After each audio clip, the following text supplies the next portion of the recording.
Hey guys, welcome back to Volkswagen Mechanics. Our mission here at the garage, guys, is to save you as much money as we can. That's why we make these absolutely free videos. Let's go ahead and start on it now.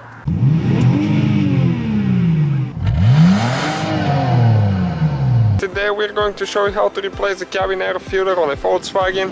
This one is Jetta 6th generation, but it is the same for Passat, Jetta and Golf 6th generation. What you need to do, you need to go to the passenger side, and right there, okay, this is the glove box right here. Underneath the glove box, you don't need to open the glove box.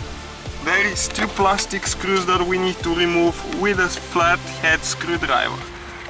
One with short handle will be more convenient to use. One right there, we got it loose, and this one, so we can save you some time. Okay, this is the screw that I'm talking about. So we need to remove these two screws right now. And next thing we need to do, this foamy cover, we need to pull it down. Okay, like that. So now, right here, that's where the cabin air filter is located on it. Okay, now what you need to do, in order to remove the lid that holds the cabin air filter, you need to push to the right. Okay, like that, and then it goes down.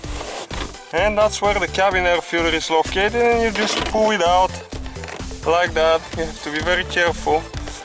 This one has only 1500 miles on it.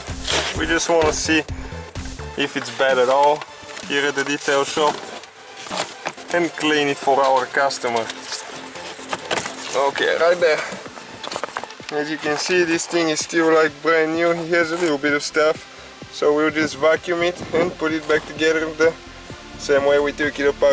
Hopefully guys the video was helpful. Please do not forget to comment, like, subscribe. That way we can keep making these absolutely free videos. Guys, we have more than 19,000 free repair videos on our YouTube channels that can, guys, save you thousands of dollars in future repairs. Check them out. Thank you guys for watching and see you next time.